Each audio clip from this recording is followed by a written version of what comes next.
안녕하십니까. 오늘은 요새 부동산 시장에 대해서 하반기 투자 전략에 대해서 많은 분들이 궁금하실 것 같아서 부동산 유튜브로 굉장히 유명하신 이승훈 부동산 연구소 채널의 이승훈 대표님을 모셨습니다. 안녕하세요. 네, 안녕하세요. 자, 소장님. 네. 소개 한번 부탁드릴게요. 네. 방금 소개받았던 이승훈 소장이라고 하고요. 저는 이제 이승훈 부동산 연구소라는 그 유튜브 채널을 운영하고 있습니다. 유튜버를 하면서 제가 직접 중개업을 운영하고 있고, 여러분들한테 컨설팅을 하게 되면서 많은 조언을 드리고 있는데요. 오늘 이렇게 불사조 TV와 함께 협업하면서 오늘 더 좋은 얘기 많이 알려드리도록 하겠습니다. 그리고 책을 하나 저서가 있으신데 네. 10년 후에 이곳은 제2의 판교가 된다. 네. 10년 후 이곳은 제2의 강남이 된다. 네네. 이 어떤 책이죠? 제목이 굉장히 좋은데. 네.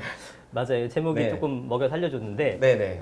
말 그대로 이제 제가 서울과 수도권 쪽에 이런 지역 분석하는 게 네. 전문 분야다 보니까, 그러니까 네. 제2의 강남이 될 것은 서울 중에서도 좀 핵심 지역이 어딘지를 좀 파악하는 것들, 그 다음에 이게 첫 번째로 나왔었는데, 이 서울 편이 굉장히 좀 인기가 좋아서 경기도 네네. 편도 좀 해달라라고 해서 이제 나온 아. 후속작이 이제 제2의 판교가 됩니다. 그래서 이 서울 수도권 쪽에서 제2의 강남이 될 만한 지역, 제2의 판교가 될 만한 도시들을 한번 뽑아서 제공했던 그런 책입니다. 제 소개도 한번 해드릴게요. 할게요. 저는 불사조 유튜브를 운영하고 있는 이정복 대표라고 합니다. 주식 경력은 한 19년 정도에서 20년 가까이 하고 있고요.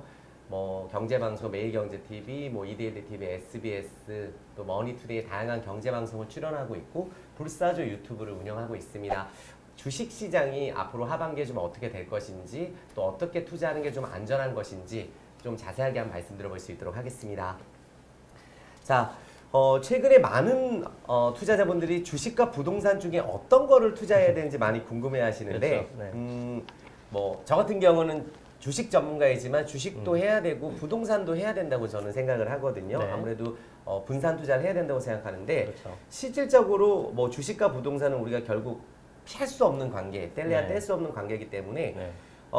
이거에 대한 좀 부동산 투자의 장점은 좀 확실히 이거고 단점은 뭐다 좀 말씀해 주실 수 있나요? 일단 뭐 이런 건 있겠죠. 일단은 투자를 해놓고 주식이나 코인에 비해서 상대적으로 신경을 좀 덜 써도 됩니다. 장기적 투자를 좀 선호하는 편이거든요. 그냥 소위 말하는 묻어놓기식 투자죠. 투자해놓고 전체적인 트렌드나 흐름이 앞으로 상향으로 갈 것 같으니까 그냥 놔두는 투자가 되는 거죠. 그래서 별로 신경 쓸 게 없다는 게 장점인 것 같아요. 네. 해놓고 그냥 기다리면 오르더라. 보통 그렇게 해서 제가 부동산으로 많은 부를 창출했기 때문에 뭐 그런 식의 투자가 이제 장점인 것 같고. 저는 이제 주식 투자를 좀 더 비중을 실어서 하고 있지만 또 예전에 저도 구입해놓은 부동산 같은 경우는 시간이 지나면 자연스럽게 오르는 것 같아요. 저 같은 경우는 제가 생각하기에 주식 투자하고 부동산하고 큰 차이점은 주식 투자는 좀 소액으로 할 수 있다는 점, 누구든지 쉽게 또 현금화를 할 수가 있고 뭐 금세 세금 자체가 부동산보다는 좀 적죠. 부동산은 이걸 팔 수가 없는 거예요. 그러다 보니까 계속 투자를 하게 돼서 나중에 큰 돈이 되는데 주식은 조금만 우리가 수익 나도 계좌에 찍혀 있는 수익 때문에 금방 사고 팔고 하는 것이 좀 단점이라고 볼 수가 있고 장점은 방금 말씀해 드렸던 대로 현금화가 쉽다는 거죠. 언제든지 내가 현금으로 바꿀 수 있는 장점이 있고 또 기대 수익률 자체는 어떤 게 더 좋은지 모르겠습니다. 그러니까 내 개인 자산에 따라서 좀 접근하기가 주식이 부동산보다는 조금 더 소액으로 쉽다. 이렇게 말씀을 드리겠습니다. 부동산을 투자하시면서 네. 얼만큼의 또 수익을 내셨는지 또 네. 기간은 어떻게 얼마나 걸렸는지 좀 궁금하거든요. 좀 네. 말씀해 주시겠어요? 최근에 뭐 3, 4년 전에 이제 투자했을 당시만 해도 이제 2013년도, 14년도부터 이제 상승하기 시작했거든요, 부동산이. 그런데 한 3, 4년 정도 오른 시점이었기 때문에 그때도 추가적으로 오르냐 마냐 지금 생각해보면 17년도, 16년도가 어마어마하게 지금 오르기 직전 타이밍이지만 그 네. 시점에 가면 또 그렇게 생각이 안 네, 됩니다. 맞습니다. 미래일이 이제 더 오를까 이런 시점이었는데 어찌됐건 이제 자금이 조금 더 모이고 기존에 있던 걸 팔게 되면서 목돈을 만들어서 조금 더 상급지 이동을 갈아타긴 했죠. 근데 그런 것들이 이제 가격으로 따지게 되면은 상승분이 좀 크죠. 실제로는 그런 거를 구입할 당시에 대부분 투자니까 우리가 전세를 안고 투자하는 방식을 하잖아요. 그렇게 되면은 투자 금액 자체가 굉장히 좀 현저하게 줄어들죠. 뭐 네. 2억 내외라든가 이런 식으로 되다 보니까 사실은 그런 어떤 실질적인 내가 투자한 수익금 대비한 수익률 면에서는 굉장히 좋죠. 예, 높은 수익률인데, 근데 이제 그거를 특정 짓기가 어려운 게 부동산만의 특징이 이게 사실은 우리가 매도했을 때에 세금을 내잖아요. 양도소득세. 그래서 사실은 정확하게 세후 수익을 기준해야 되는데 지금 다주택자 같은 거는 거의 뭐 75% 80% 뺏어갑니다. 네네. 그러니까 제가 뭐 10억 정도의 차익이 났더라도 제가 팔게 되면 죄손해 지는 게 뭐 3억 내외 이럴 수밖에 없는 거예요. 지금 팔게 되면. 그러다 보니까 이거를 실질적으로 제가 손해 쥔 거는 아니고 향후에 이제 뭐 세법의 변화라든가 이런 게 있어서 뭐 일반 과세가 된다든가라고 하게 되면은 세금이 뭐 지금 7억에서 뭐 3억으로 준다든가 이럴 수 있거든요. 그런 시점까지 좀 기다리는 거죠. 예, 뭐 사실 이것 때문에 지금 오히려 가격이 오르는 현상인 건데 다주택자들이 집을 안 팔게 되는 모습이니까 예, 그렇게 만약에 제가 계획했던 대로 세금 부분이 완화가 됐을 때 매도했을 때의 환급을 한다 그러면은 수익률은 굉장히 뭐 높은 편에 속한다고 봐야겠죠. 지금 또 한 가지 궁금한 게 네. 다주택자가 지금 이제 매수하는 거 하고 네. 한 10년 전부터 다주택자였던 분들하고 네. 매도했을 때 양도 차익이 얼마나 차이가 나는지 궁금하거든요. 네. 사실 지금은 다주택자들이 어떤 움직임을 갖고 있냐면은 일단은 추가적으로는 매입을 못 합니다.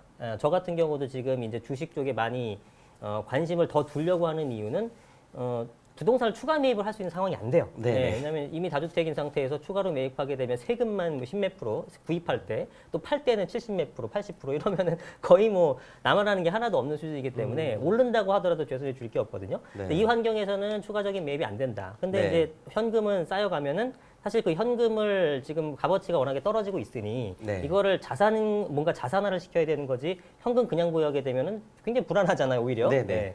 그러다 보니까 이제 주식 쪽으로 하려는 거라서 그러면은 대표님이 생각하기에 만약에 지금 집이 없으신 분들은 뭐 실거주를 지금이라도 좀 해야 되는 건지 또 네. 만약에 또 서울 부동산 값은 부동산 가격이 앞으로 계속 오를 수 있는 건지 아니면 조정이 좀 크게 나올 수 있는 건지 그 부분도 좀 궁금한 것 같습니다. 네, 이거는 제가 사실 네. 뭐 기존에도 계속 했던 얘기를 할 말이 많은데 네. 지금 현재 무주택자분들이 고민하는 게 뭔지는 알아요. 네. 이분들이 이제 집을 살려고 재고 있었는데 타이밍을 놓치신 분들이 많거든요. 네. 그러면 솔직히 3년 전, 4년 전부터 구입하려던 분들이 10억이던 아파트가 20억, 30억이 가고 5억짜리 네. 아파트가 10억이 가게 되면 정말 살맛이 안 나죠. 네. 그래서 이제 그럼에도 불구하고 살아 했지만 여전히 못 사신 분들이 많단 말이에요. 근데 뭐 그분들한테 해줄 수 있는 얘기는 지금 하나입니다. 지금이라도 전 살아라고 말씀을 드려요. 왜냐하면 우리가 지금 이제 이 시점에서 작년에 살 거라고 후회하시는 분들은 지금 안 사게 되면은 내년 가서 똑같으면 또 합니다. 그때 21년도 7월달 그때 얘기할 때 그때라도 살 걸 이 얘기를 또 하게 될 거거든요. 그러면 향후에 계속 가격이 상승하는 걸로 이제 예상을 하느냐? 저는 그렇게 예상을 하는 거죠. 그러면 이게 지금 가격이 상승하는 요인은 여러 가지가 있어요. 일단 가장 큰 거는 공급량이 부족하다라는 것은 뭐 굉장히 뭐 많은 분들이 알고 있는 정보고 여기에다가 정책적인 어떤 실책도 있었죠. 양도소득세 뭐 이런 것도 결국은 이제 또 공급에 영향이 미치는 거고 유동성의 증대로 인한 뭐 금리 부분도 그렇고 그러니까 뭐 지금 뭐 경제적인 환경도 돈이 워낙 많고 네. 그다음에 공급도 부족하니 그 돈이 많다는 건 수요자가 늘었다는 뜻이고 실제로 거기에 맞게끔 공급을 더 많이 해주는데 공급은 줄어들었단 말이죠. 그러면 네네. 공급이 줄고 수요가 늘면 가격이 올라가는 건 경제의 기본 아닙니까? 그럼 결국 둘 중에 하나를 해야 됩니다. 수요를 죽이면서 공급을 늘려서 결국은 수요와 공급을 총량이 공급이 더 많아져야지만 가격이 떨어지는 거거든요. 네. 근데 수요는 좀 줄이긴 했어요. 왜냐하면 다주택자분들이 지금 더 이상 구입할 수 없는 환경까지 만들어놨기 때문에 네. 이제 전체적인 수요자는 줄었는데 공급이 더 준 겁니다. 그럼 수요가 주는 게 의미가 없죠. 네. 결국은 수요가 준 것 이상으로 공급이 해줘야 되는데 공급에 대해서는 지금 없다. 그러면 공급이 언제 되느냐가 이제 키워드가 되겠죠. 그 네. 공급이 언제 되는 시점이 가격이 떨어지는 시점이니까. 근데 그거를 이제 3년 뒤를 보시는 분들도 있고요. 뭐 저는 3년 뒤가 됐든 5년 뒤가 됐든 정확히 찝을 수가 없는 게 그거는 얼마만큼 공급이 되느냐인데 이제 확정된 공급량은 서울에 한 3년 뒤부터 입주할 게 있긴 있어요. 한 8만 가구 정도가. 근데 저는 부족하다고 보는 입장이고 신도시, 3개 신도시 같은 것들이 대규모로 공급이 됐을 때나 좀 조정이 될 것 같은데 그 신도시가 최근에 기사 같은 거 보게 되면 계획대로 원활하게 움직여지고 있지 않고 있습니다. 토지 네. 보상이라든가 이런 것들이 그것도 솔직히 예상했던 부분이고 워낙에 계획했던 것만큼 딱 떨어져서 되는 케이스가 없잖아요. 항상 네네네. 딜레이 되기 마련이니까. 네네. 그러면은 지금부터 제가 아무리 빨리 잡아도 저는 한 5년간은 안 떨어질 것 같거든요. 네. 그러면 5년 기다렸다가 떨어질지 안 떨어질지 모르는 걸 그거를 현금을 지고 기다리는 게 더 큰 모험이라고 생각을 하는 거고 네. 5년 뒤에 떨어졌다 한들 지금 5억짜리가 나중에 8억 가서 7억으로 떨어지면 뭐합니까? 결국 지금 사는 것만 못하겠다기 때문에 지금 구입하는 것이 가장 좋다. 네. 이렇게 이제 말씀을 드리고 싶어요. 저는 사실 주식 투자를 하면서 작년에 정말 큰 기회가 있었거든요. 네. 정말로 뭐 확 한 달 만에 주식은 뭐 1억이 5천만 원, 4천만 원이 되니까. 네. 근데 실제로 부동산은 그게 뭐 모르거든요. 그렇게 한 달 만에 그럴 리가 없고 정말로 몇 년 동안 고통스럽고 이런 게 있긴 있는데 그래서 저는 기회를 그때 잡아서 작년에 사실 1년 동안에 제가 계좌를 올렸었는데 한 30배 정도 만들었었거든요. 그게 가능했던 이유는 부동산도 레버리지가 되거든요. 저도 2013년도에 집을 구입했을 때 대출을 그때 많이 풀어줬었어요.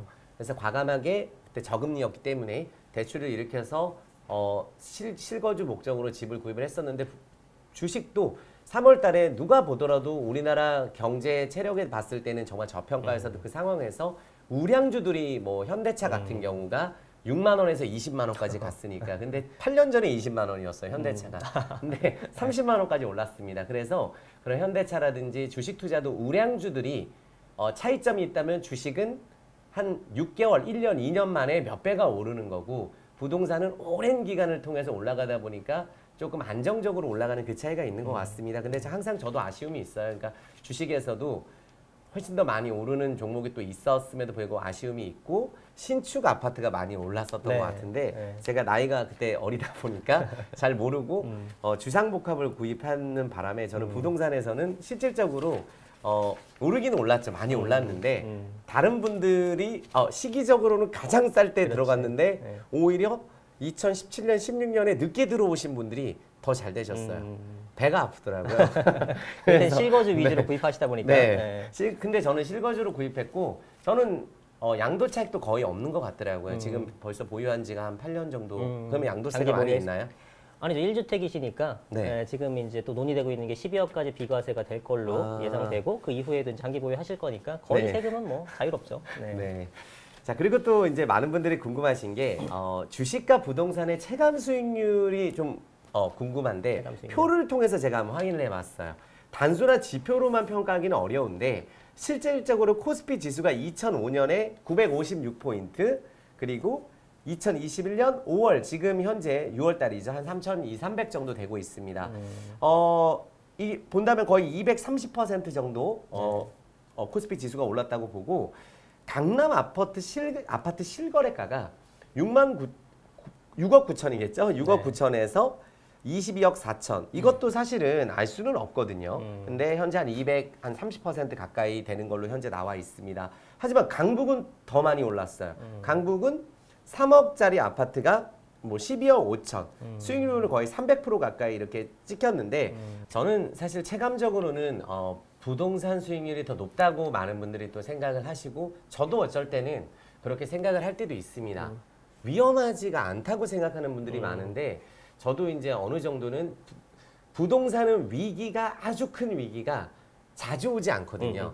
근데 주식은 자주 옵니다. 자주 오겠죠. 자주 오기 때문에 특히 작년에는 서브프라임급 그때 모기지 사태, 네. 미국 금융위기 때만큼 폭락이 있었기 때문에 정말로 이 계좌에 내 금액을 보면 나도 모르게 손이 나가는 경우가 있거든요. 근데 부동산은 제가 투자를 한번 해보고 실거주를 해보다 보니까 그냥 내 거다 생각하고 실질적인 내 자산이다 보니까 대출을 그냥 갚아 나가면서 그냥 내 것이 되는 내가 여기 살고 있으니까 팔지는 않거든요. 거기서 우리가 매도를 하느냐 안 하느냐의 싸움인 것 같아요. 부동산이나 주식이나. 하지만 제가 생각하기에는 그때 부동산이 폭락을 했을 때 예전에 갭 투자에서 정말로 손해 많이 보셨던 하우스포 얘기가 생각이 그렇죠. 나거든요. 네. 2012년에 하우스포 많았죠. 이야기 많았었는데 네, 네. 지금은 또 쏙 들어간 상황이죠. 오히려 대출이 안 되는 상황이니까 정말로 여기서 이제 결론을 내본다면 제 생각에는 항상 부동산이든 주식이든 타이밍이 중요한 것 같아요. 누구는 대출 받아서 집을 여러 채 구입해서 뭐 정말 성공하고 누구는 똑같이 했는데 하우스포가 된단 말이에요. 그래서 항상 많은 분들 타이밍이 그만큼 중요하다. 그래서 세계 경제가 지금 어떤 상황인지 경기가 어떤 상황인지 파악하는 게 좀 더 중요하지 않을까. 단순 이 표를 통한 수익률보다는 내가 어떤 마음으로 처음부터 이 집을 사든지 주식 투자를 시작했는지 그걸 한번 생각해 보시면 되겠습니다. 자, 그렇다면 부동산 투자 좀 전에 빌라 얘기해 주셨어요. 네.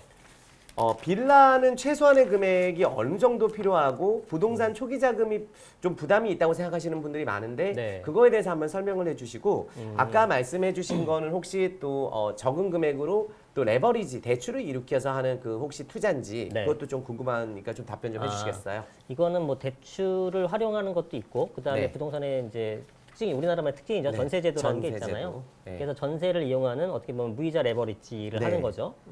최근 같아서는 이런 전세제도를 이용하는 게 훨씬 더 좋긴 하죠. 왜냐하면 전세금이 작년 임대차 3법 이후에 굉장히 많이 상승했거든요. 정말 많이 올랐죠. 네. 그래서 이제 매매가와 전세가의 차이가 별로 없는 것들이 많다 보니까 이제 갭 투자가 다시 성행하는 그런 모습을 보이고 있는데 어찌됐건 저희도 그런 어떤 흐름에 올라탄다 그러면은 굉장히 소액으로 투자가 가능합니다. 사실 아파트는 갭이 전세가가 올라갔다고 하더라도 매매가도 워낙에 많이 동반해서 올라갔기 네. 때문에 여전히 갭이 커요. 그래서 그런 것들은 이제 돈에 좀 여유가 있는 분들이 현금이 여유가 있는 분들 하시면 좋을 것 같고 나는 작은 자금인데도 그 부동산 하고 싶어 하시는 분들은 그냥 포기하지 마시고 어차피 내가 노동소득으로 열심히 모아봤자 어느 정도 일정 금액 올라가면 더 도망가 있잖아요. 네. 그렇기 때문에 노동소득보다 자산 상승이 더 빠르기 때문에 그 방법은 아니고 일단 작은 금액으로 거기에 맞춰서 부동산을 사시면 좋을 것 같아요. 그게 이제 아까 잠깐 언급됐었던 빌라라는 부분이 될 수 있겠죠. 네. 근데 빌라는 이제 그 아파트의 대체제 형태가 되는데 네. 사실 누가 보더라도 빌라와 아파트 중에 뭐가 좋아요? 물어보면 100이면 100 다 아파트 좋다고 해요. 네. 예, 당연하겠죠. 그래서 아파트의 대체제긴 하지만 아파트가 이제 감당이 안 되는 이제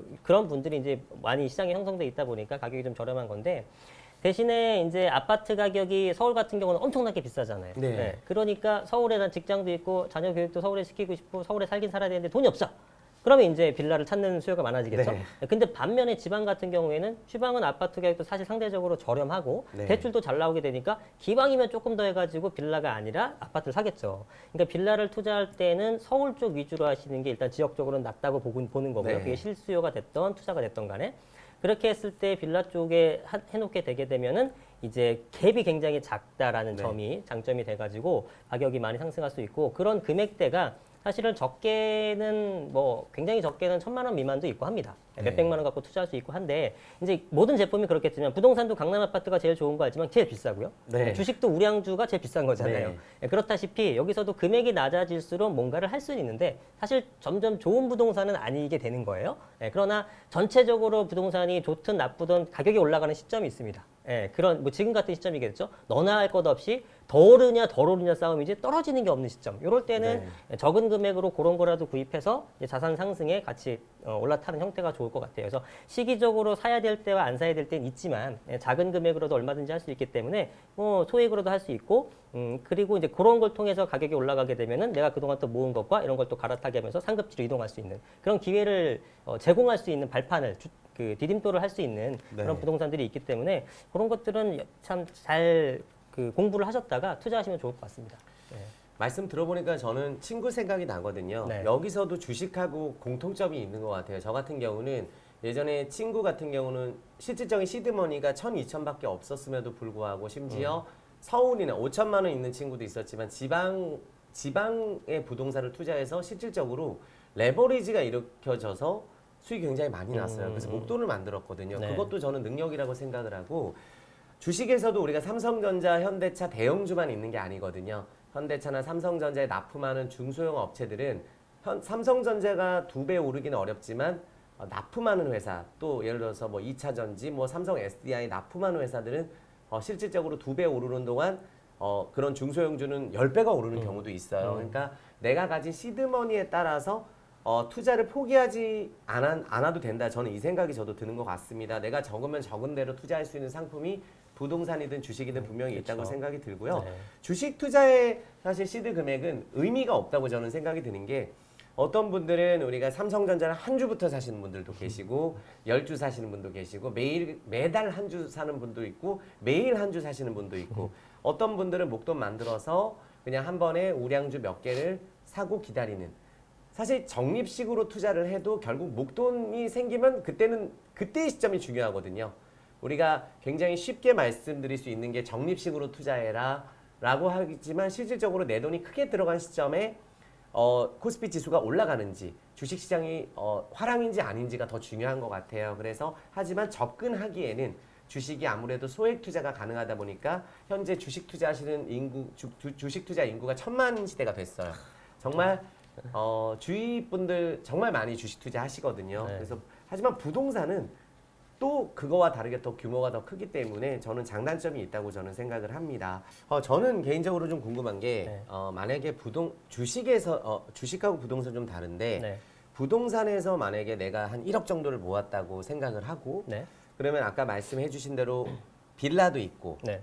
오피스텔이 있거든요. 네네네. 또 아니면 지방의 아파트도 있고 이 여러 가지 중에 대표님이 생각하시기에 만약 대표님이 지금 1억이 생기실 네. 거예요. 그러면 네. 지금 이제 꿈에 부풀어서 음. 뭐라도 하나 이제 해야죠. 실질적으로 지금 해야 된다고 아까 하셨으니까 네. 어떤 걸 하실 것 같아요? 그거는 정책적인 부분을 많이 좀 따라가긴 네. 해야 됩니다. 조금 어려운 얘기일 수도 있는데 사실은 네. 정책의 움직임에 따라서 변동이 굉장히 심하게 되거든요. 네. 뭐 세금에 대한 변동도 그렇고 여러 가지가 있는데 뭐 조금 디테일하게 들어가게 되면 취득세 부분에 대해서 지금 중과세가 되는데 네. 주택이 여러 개 있지만 내가 구입할 때 취득세를 중과하지 않는 상품들도 있어요. 그게 네. 이제 뭐냐면은 예를 들면 공시 가격이 1억 원 미만인 것들. 공시 가격 1억이 미만이면 그게 아파트건 뭐건 간에 내가 주택이 10개가 있어도 추가적으로 11채째를 구입하더라도 1주택처럼 취급하고 세금이 부과되거든요.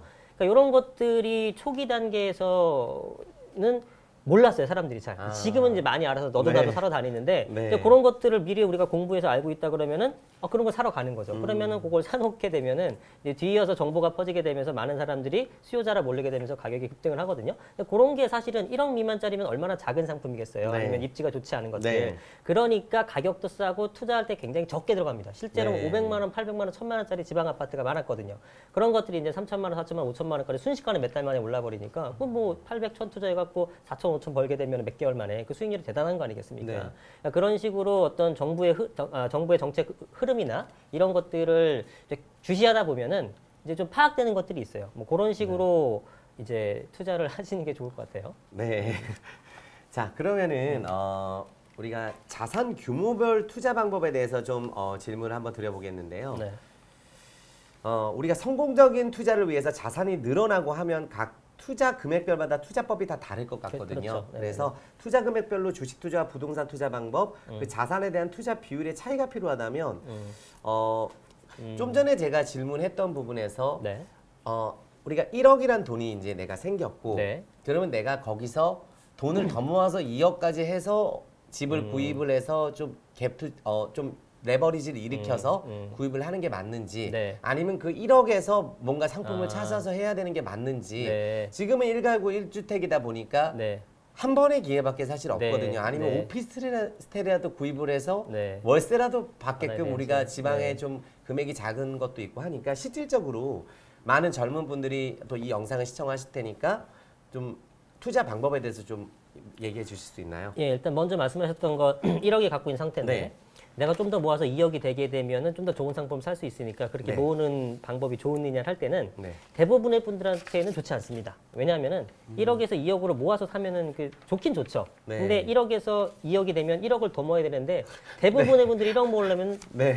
아무리 잘 모아도 수년이 걸립니다. 네. 그러면 요즘에 한 달, 뭐 2달 만에도 수천만 원씩 오르는 이런 시대에 이렇게 가게 되면 전혀 뭐 그때 1억에 살 수 있는 것도 5년 뒤 2억 갖고 못 사거든요. 네. 그러니까 지금 갖고 있는 자산으로 뭐라도 하는 게 저는 낫다는 판단이고요. 대부분 뭐 내가 연봉이 막 10억이다 이런 분 아니고서는 웬만한 분들은 지금 있는 자산을 활용해서 시간을 끌지 않고 투자하는 게 좋고 나중에 그 하나 구입한 것을 가지고 또 돈을 모으면서 향후 내가 모은 돈과 자산 가격 상승을 같이 합산해 가지고 네. 상급지 이동하는 방식이 훨씬 더 수월한 것 같아요.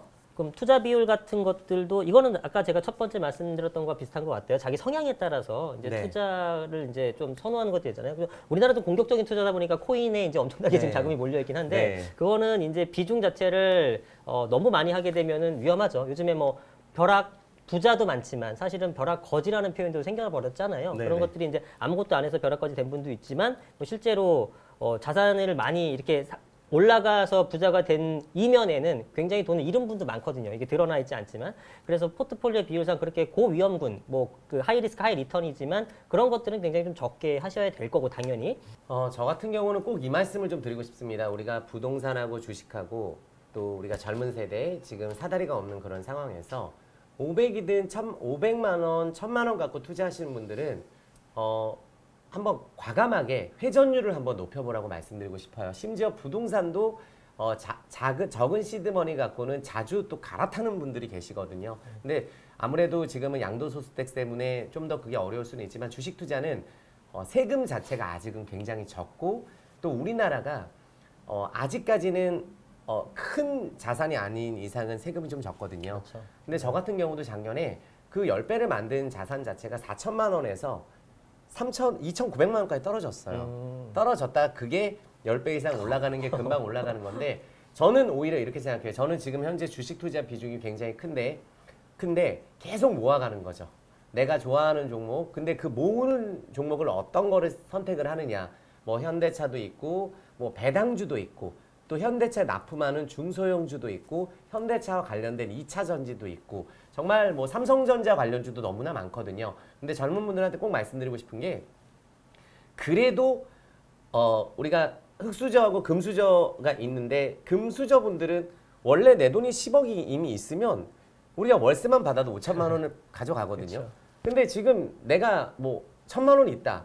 근데 똑같이 내가 뭐 삼성전자를 넣어서 1년에 5% 수익이 나도 내가 정말 희망이 있는 건 아니거든요. 그래서 주식 투자하시는 분들 공부를 열심히 하셔서 요새 스마티겜이라고 해서 유동성 장에서 정말 똑똑하세요. 공부도 더 많이 하고 노력을 하시다 보니까 실질적으로 목돈 한 1억까지 만들 때까지는 조금 더 적극적으로 그 사이클을 한번 타보고 왜냐하면 그 매수 매도가 그래도 주식은 좀 쉬우니까 그렇다고 테마주라든지 급등주를 해서 보통은 많은 손실을 보지 지금 현재 우리나라에서 올라가는 섹터들이 저는 항상 부동산하고 주식하고 같이 연관해서 보는 거는 저는 부동산 시장에 대해서도 굉장히 긍정적으로 봅니다. 얼마 전에 오히려 소득이 적은 분들한테 대출이 안 됐었잖아요. 네. 근데 그거 이제 오히려 보면은 현금 부자만 부동산을 살 수 있는 이상한 그렇죠. 제도라고 저는 생각을 네, 했거든요. 오히려 소득이 좀 적은 분들도 집을 구입할 수 있게끔 대출을 좀 늘려준다면 오히려 기회가 있을 거라고 생각이 들고 지금 양극화가 너무 심한 상황이거든요. 그래서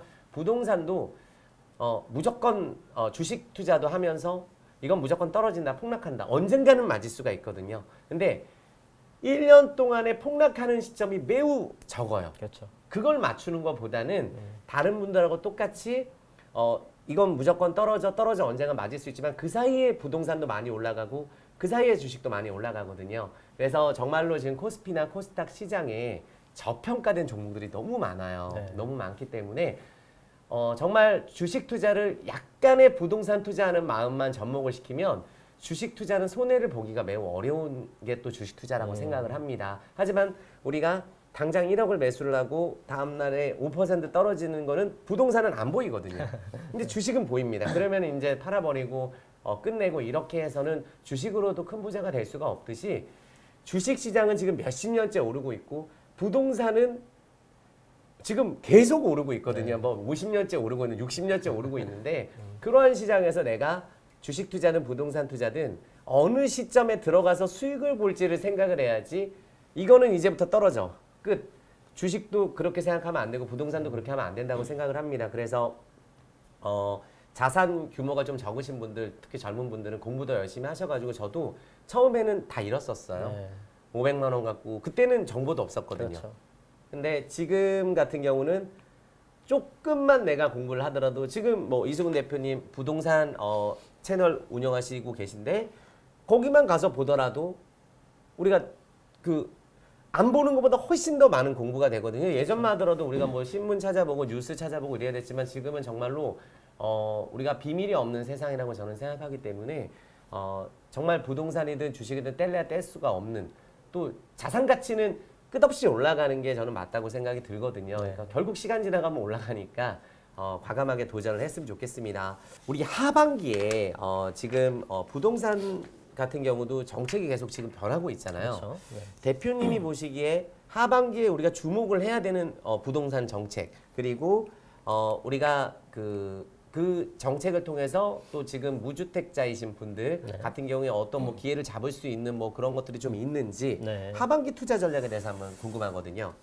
하반기에도 일단은 결론부터 말씀드리게 되면 상반기 못지않은 상승이 될 것이라고 이제 개인적인 판단을 합니다. 네. 네, 그게 이제 뭐 정책이 그러니까 뭐 계속 그 말씀을 드리는 게 가장 중요한 게 부동산 시장에서 가격을 변동시키는 여러 가지 요인 중에 가장 중요한 키워드 하나를 꼽자면 공급입니다. 네. 뭐 제 아무리 뭐 다른 연건이 있다고 하더라도 공급 자체가 부족하게 되면 가격이 오를 수밖에 없어요. 이게 부동산이라는 게 제가 여러 번 말씀드리지만 이게 필수제란 말이죠. 네. 예, 다른 것들은 필수제가 아니라면 사치품이라 하게 되면 비싸면 안 사면 그만이에요. 네. 근데 우리가 쌀 같은 거가 비싸다고 안 먹을 수는 없잖아요. 네. 이것과 똑같이 이러한 부동산 상품이라는 것은 공급이 부족하게 되면 가격이 필연적으로 올 수밖에 없는 거기 때문에 공급이 부족하다 그러면 제 아무리 다른 여건도 소용이 없다. 뭐 예를 들어 지금 최근에 얘기 나오는 게 하반기 연내에 금리 인상된다 그러면 유동성 흡수되고 가격이 떨어지지 않을까요? 이런 말씀들 하시는데 그게 공급이 확대되면서 그런 일이 발생하게 되면은 반드시 가격이 떨어질 가능성이 높다고 볼 수 있지만 공급이 여전히 부족하단 말이죠. 하반기도. 지금부터 공급한다고 하더라도 3, 4년 걸릴 게 부동산인데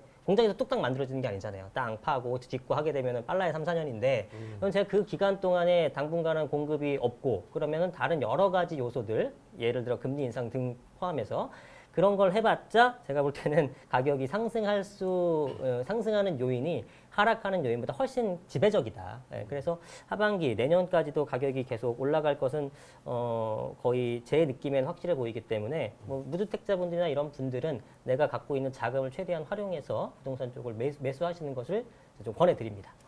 저는 이제 주식 투자가 정말로 주식 투자에 대해서 한번 제가 말씀드려보면 정말 30년 만에 오는 기회라고 저는 생각을 합니다. 정말 뭐 살면서 여러 번의 기회가 온다고 하는데 예전에는 금 가격이 올라가면 주식 시장은 오르지 않았었어요. 근데 그 공식도 이미 깨졌고 또 지금 여전히 저금리인 상황 또 금리를 무작정 올릴 수도 없다고 생각을 합니다. 지금 가계부채도 많은 상황에서. 근데 주식 시장은 어떤 호재가 있냐면 여전히 대형주 코스피 200이라든지 코스닥 150에 들어가는 종목들 말고는 공매도가 금지가 돼 있어요. 그러니까 우리 공매도라는 거는 우리가 가격이 떨어지면 이득을 보는 없는 주식을 빌려다 파는 것을 공매도라고 하는데 그게 금지가 돼 있기 때문에 누가 유리하냐면 개인 투자자가 굉장히 유리합니다. 지금 뭐 개인 투자팀이 굉장히 막강하다. 작년 한 해 동안에 개인 투자자가 돈을 제일 많이 벌었거든요. 외국인 기관 물량도 우리나라 개인 투자자들 다 받아서 삼성전자 많이 올랐고 현대차 많이 올랐거든요. 바닥권에서 개인 투자자들이 많이 샀어요. 네. 지금도 물론 삼성전자 또 많이 사고 있지만 그렇다면 이러한 유동성 장세가 저는 이렇게 생각해 주셨으면 좋겠어요. 잠깐 한 1년 하고 끝나고 이러지 않거든요. 최근에 저는 건설주를 굉장히 좋게 생각을 하고 있거든요. 왜냐하면 건설주는 부동산이 12년 동안 오를 동안 10년 동안 오를 동안 건설주는 떨어졌어요. 근데 지금 건설주가 저는 굉장히 긍정적으로 또 보는 이유는 뭐 현대건설이라든지 대형 건설사가 많이 있는 이유는 네. 지금 뭐 철강 가격부터 해서 원자재 가격 올라가는 것도 물론 중요하지만 이제 정책 자체가 공급을 늘리니까 그러면 이제 드디어 주식 쪽에 있는 건설주도 기회가 올 것이라고 생각이 들고 실질적으로 올해 중소형 건설주가 정말 많이 오르고 있어요. 그리고 한 10년 동안에 없어진 건설사가 정말 많습니다. 네. 부도가 난 데가 너무 많았거든요. 네. 이제 지금 남아있는 뭐 건설사, 해운사, 조선사 12년 만에 지금 올라가고 있거든요. 그래서 꼭 한번 주목을 해보셨으면 좋겠고 우리가 올라가는 시장에서 항상 저도 예전에 부모님께서 저한테 말씀하신 게 올라갈 때 해라 뭐든지 오를 때 하는 게 맞다고 저는 생각을 합니다. 근데 오르고 있는 과정에서 계속 떨어진다고 이야기해도 계속 틀린 말만 반복적으로 하기 마련이거든요. 언젠가는 떨어질 수 있지만 주식 투자 30만 원의 기회가 왔으니까 꼭 젊은 분들도 그렇고 한번 과감하게 도전을 해보시고 실질적으로 우리가 금리가 없는 상황이니까 투자할 데가 없잖아요. 맞아요. 그래서 부동산이든 주식이든 많은 관심이 있는 거니까 기저효과라는 게 있습니다. 코로나 효과로 인해서 작년에 이 코스피 코스닥 기업들이 엄청난 영업 적자가 났어요. 네. 거의 뭐 이 회사가 없어질 정도로 하지만 올해는 조금 좋아지고 있고 또 심지어 이 지금 코로나 시국으로 인해서 뭐 배달 관련주라든지 많이 들어보셨겠지만 실적이 좋아지고 있어요. 그런 기업들도 분명히 있습니다. 뭐 온라인 쪽은 요새 호황이라고 하니까 그래서 꼭 주식 투자하시는 분들은 실적도 보시고 또 뭐 수급, 실적, 재료 이런 것도 꼭 체크하셔가지고 한 가지만 당부드리고 싶은 건 급등주 또 지금도 많은 분들이 뭐 대선 관련주라든지 아니면 이런 정책 관련주 하루 변동폭이 큰 그런 종목에 관심 갖지 마시고 실적이 앞으로 좋아질 수 있는 주경주라든지 대형주를 꼭 관심을 갖는다면 이게 한 1년 정도 증시도 오르고 끝나는 게 아니다라고 저는 생각을 하기 때문에 꼭 기회를 한번 잡아보셨으면 좋겠습니다. 자, 오늘 이승훈 부동산 연구소 대표님 모셨는데 오늘 저도 막 옆에서 이렇게 많이 얘기를 듣다 보니까 또 공부가 많이 된 것 같아요. 예, 저도요. 자, 그러면 혹시 네. 오늘 출연하신 소감과 네. 또 하실 말씀 있으시면 좀 해주시겠어요? 아, 예, 예.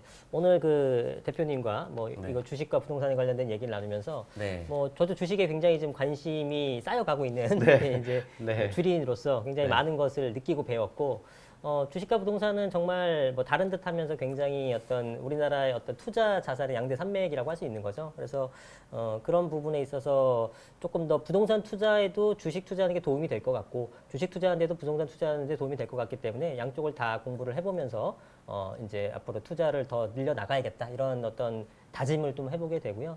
오늘 이렇게 이제 뵙고서 저도 약간 뭔가 좀 트인 것 같아요. 네. 한 단계 더 발전한 네. 멈춰 있는 거에서 한 단계 더 발전한 그런 느낌이 들고 이걸 계기로 저도 주식 투자를 열심히 잘 해보겠으니까 좀 많이 좀 도와주십시오. 네. 네.